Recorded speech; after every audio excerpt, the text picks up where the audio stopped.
Bonjour, Monsieur Fraser. Vous êtes Hercule Poirot, n'est-ce pas? Monsieur Hastings m'a dit que vous vouliez me parler.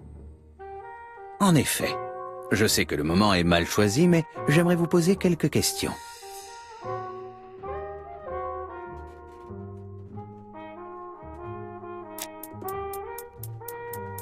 Cet homme a quelque chose de suspect.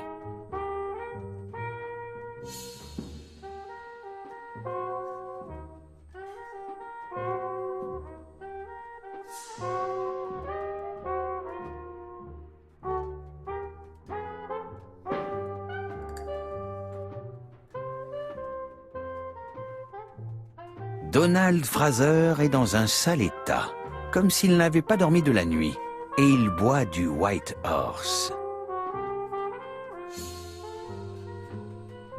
Laissez-moi.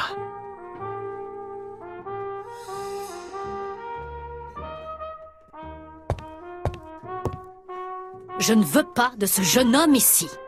Dépêchez-vous de faire ce que vous avez à faire.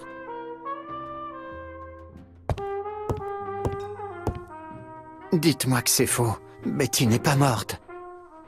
Malheureusement, votre ami a bien été assassiné, Monsieur Fraser. Ah, Betty, si tu m'avais écouté.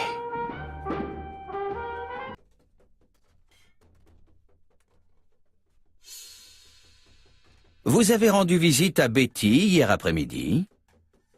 Non, je n'ai pas revu Betty depuis 2 jours. Hier après-midi, j'étais au bureau. Quelqu'un peut-il en témoigner? Bien sûr. Mais pourquoi cette question? Betty est morte dans la soirée, non?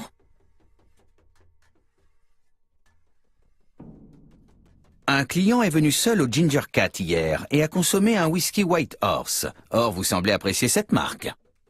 En effet, c'est un whisky raffiné mais onéreux, que je ne bois que pour les grandes occasions. Ou les pires. Je comprends. Savez-vous quels étaient les projets de Betty pour la soirée d'hier? Elle devait dîner avec sa sœur.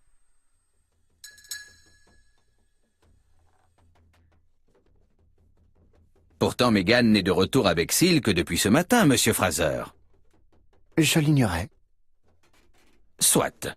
Puis-je vous demander alors ce que vous faisiez hier soir? J'ai passé la soirée à travailler. Vos collègues pourront donc le confirmer? Non. J'emporte souvent des dossiers à la maison.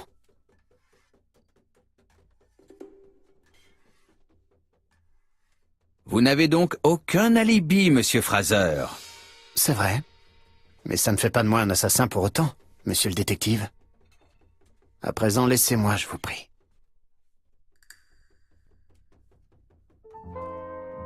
Ah, je savais bien que je vous trouverais là, Poirot.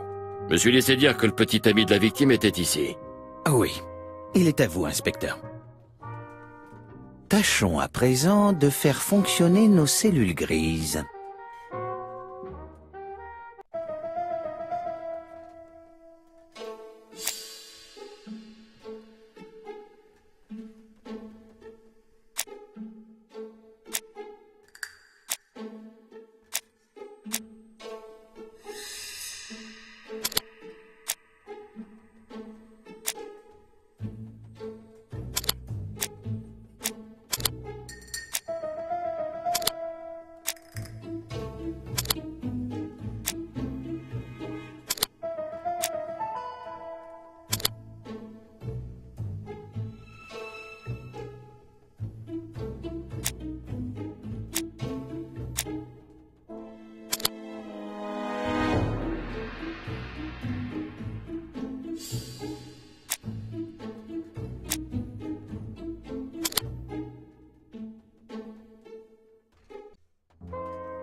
Hastings ne manquera pas de me donner son opinion sur Fraser plus tard. Ce n'est pas le moment.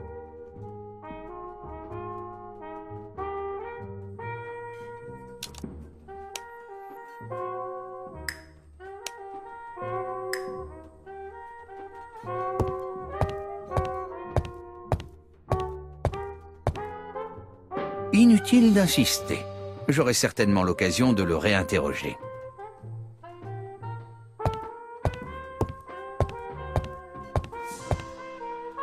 Je ne veux pas de ce jeune homme ici. Dépêchez-vous de faire ce que vous avez à faire.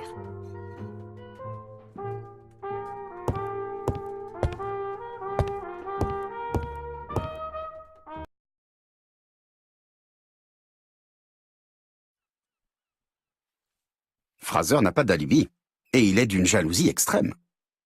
Vous avez l'art de résumer les situations. Et pourtant, vous n'avez pas demandé à Jap de le faire arrêter. C'est prématuré. Mais je vous concède que sans les lettres annonçant les crimes, Fraser serait sans doute déjà derrière les barreaux. Très bien, je pense que nous avons suffisamment d'éléments. Retournons sur les lieux pour reconstituer le crime. Je n'arrive pas à imaginer comment l'assassin a pu procéder sans se faire remarquer. Elle a dû se débattre. Essayons d'imaginer la scène.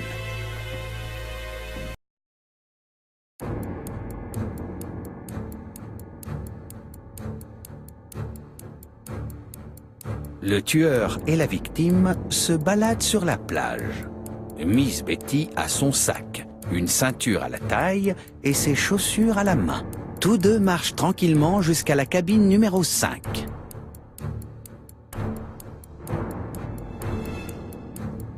Tous deux marchent tranquillement jusqu'à la cabine numéro 6.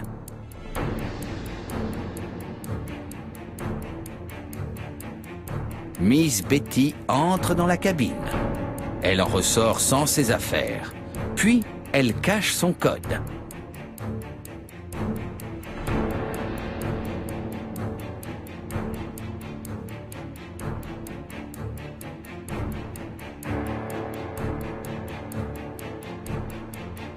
Il continue de marcher. Elle retire ensuite sa ceinture. Le meurtrier passe derrière elle, puis l'attaque par surprise. Le corps tombe, inanimé, sur le sable. Tout semble concorder avec la scène de crime, mon cher Hastings. Voilà ce qui s'est exactement passé.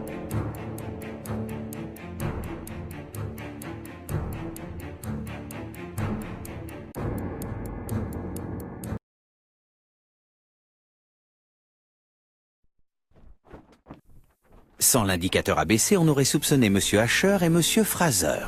Mais en signant ces crimes, l'assassin fait en sorte qu'on n'accuse que lui. En un sens, c'est généreux de sa part. Généreux? L'assassin a séduit Betty afin de l'attirer sur la plage pour la tuer.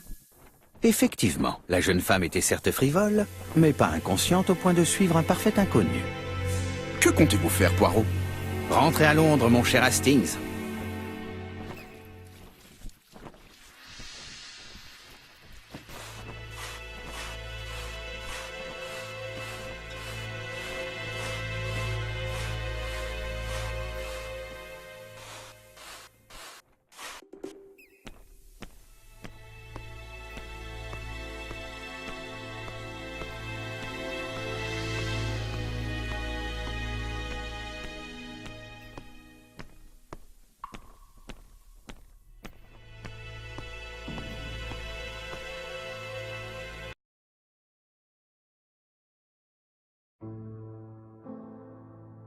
Jap a choisi de révéler les détails de l'affaire à la presse.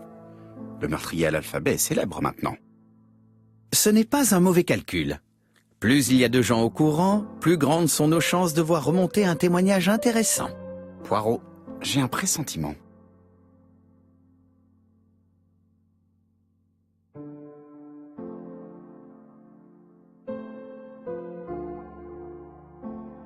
Pauvre monsieur Poirot, convenez que vous n'êtes plus à la hauteur, il est vrai que vous prenez de l'âge, voyons si vous ferez mieux cette fois-ci. Le problème est des plus simples, Churston, le 30 courant. Allons, un petit effort, le jeu n'a guère d'intérêt si je gagne chaque coup, bonne chasse, bien à vous, ABC. Bonne chasse. Avez-vous entendu, Poirot? Le meurtrier semble prendre tout cela comme un jeu, un défi. Il frappera Churston. Il faut prévenir Scotland Yard.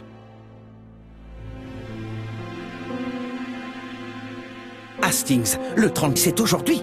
Pas un instant à perdre. Il faut faire nos valises pour Churston. Mon Dieu, il est déjà 10 heures du soir. J'appelle immédiatement Scotland Yard.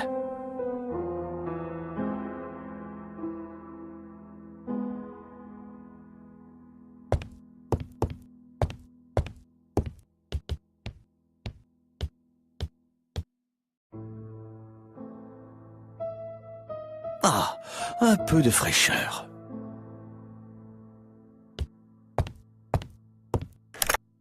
Allô, Jap, nous avons reçu une nouvelle lettre d'ABC par le courrier de 10 heures du soir.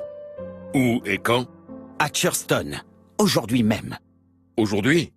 Je préviens la population tout de suite. Moi, je consulte les horaires des trains. Rappelez-moi.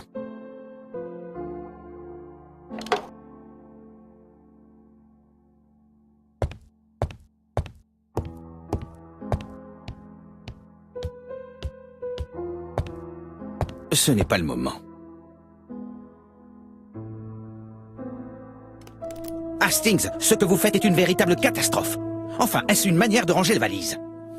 Mais enfin, le temps presse. Nous devons tout faire pour arriver à Churston avant le meurtre. Vous avez raison, Hastings, c'est un cas d'urgence. Enfin, Poirot, vous êtes raisonnable. Poirot, vous aviez raison. Je viens de consulter l'indicateur ABC. Inutile de se presser, le prochain train pour Churston ne part pas avant minuit moins le quart. Vous voyez, inutile de nous bousculer. Nous n'arriverons pas à Churston avant demain matin. Après le meurtre. Mais pourquoi l'assassin nous prévient-il si tard? Ce n'est pas du tout dans ses habitudes. Est-ce qu'il l'a fait exprès? Très bonne question, Hastings. Il nous faut aussi comparer la lettre que nous venons de recevoir aux deux précédentes, bien que je n'ai guère de doute sur le résultat de l'examen.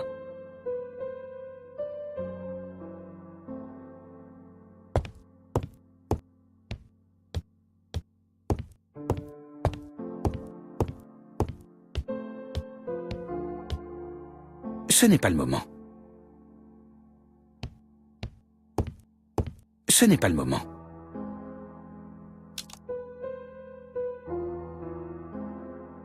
Pauvre Monsieur Poirot.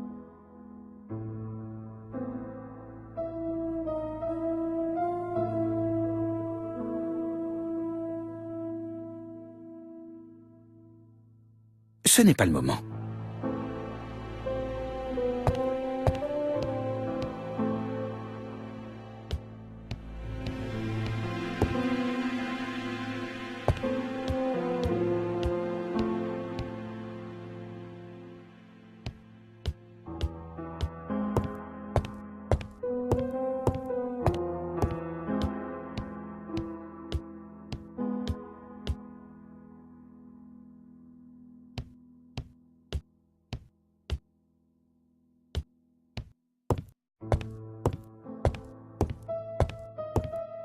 Ce n'est pas le moment.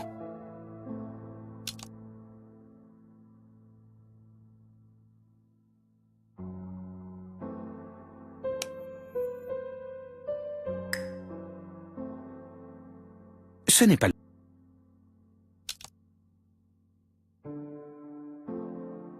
Pauvre Monsieur Poirot, convenez que vous n'êtes plus à la hauteur. Il est vrai que vous prenez de l'âge. Voyons si vous ferez mieux cette fois-ci. Le problème est des plus simples.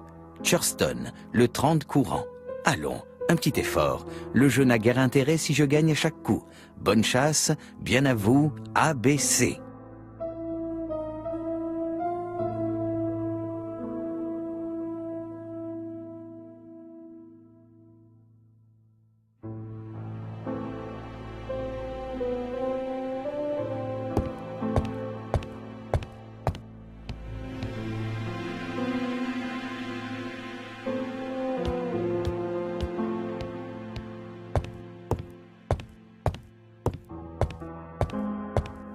Dans sa précipitation, Hastings a déchiré l'enveloppe.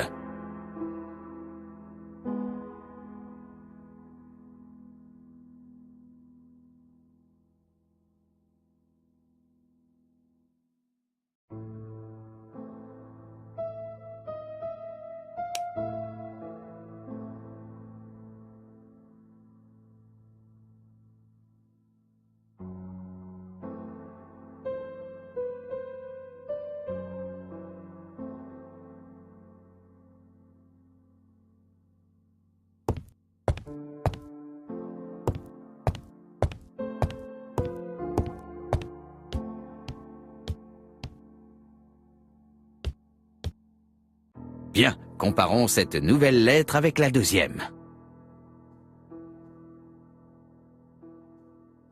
Examinons ça de plus près. Certains caractères des deux courriers... Oui, ce « i » est étrange. Bien, comparons cela à l'autre courrier. Oui, les caractères « i » des deux courriers ont bien les mêmes défauts. Je dois trouver d'autres défauts similaires pour valider ma théorie.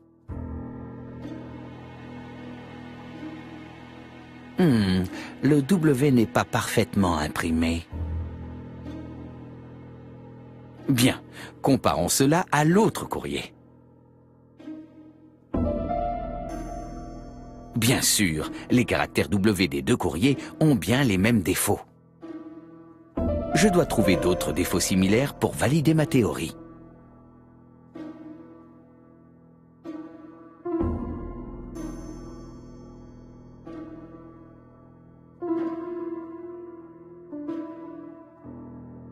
Examinons les caractères de ce mot.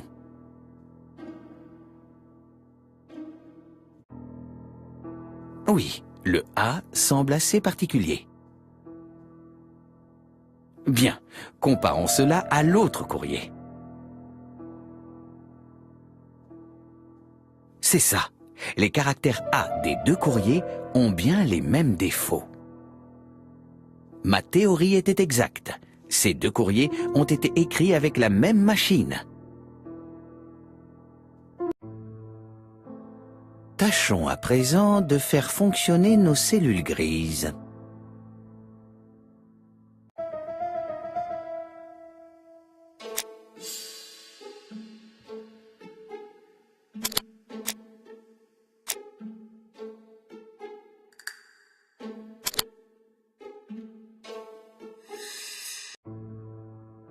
La lettre aurait dû arriver à temps. Le cachet de la poste prouve qu'elle a été envoyée il y a 3 jours. Seulement notre homme a fait une erreur dans l'adresse. Cela explique le retard. Tout de même, je trouve que la poste a été bien longue à rectifier l'erreur. Voyons, Poirot. Votre adresse n'est pas encore aussi connue que celle de Scotland Yard. Poirot, le téléphone. Ça doit être Japp.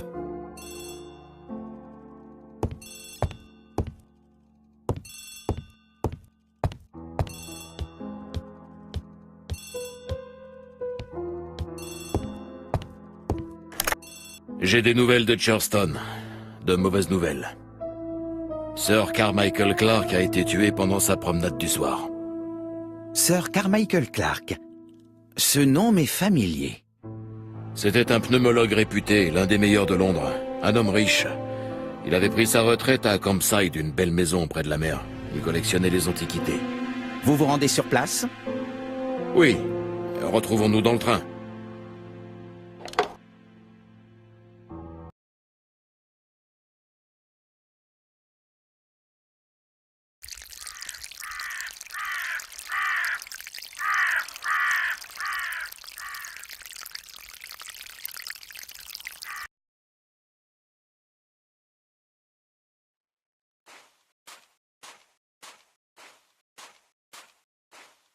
La victime s'appelle Sir Carmichael Clark, l'un des meilleurs pneumologues de Londres. Le corps était encore chaud quand on l'a trouvé. Si nous avions été prévenus plus tôt, nous l'aurions sauvé, c'est sûr. Il semble que l'assassin se soit trompé en rédigeant l'adresse de sa lettre. Il s'est trompé? Sacrée chance qu'il a eu là. Et s'il l'avait fait exprès? Non, non. Il a établi ses règles folles et il s'y tient. C'est de là qu'il tire sa fierté. Nous montons à la villa, Poirot? Allez-y, mes amis, je m'attarde un peu.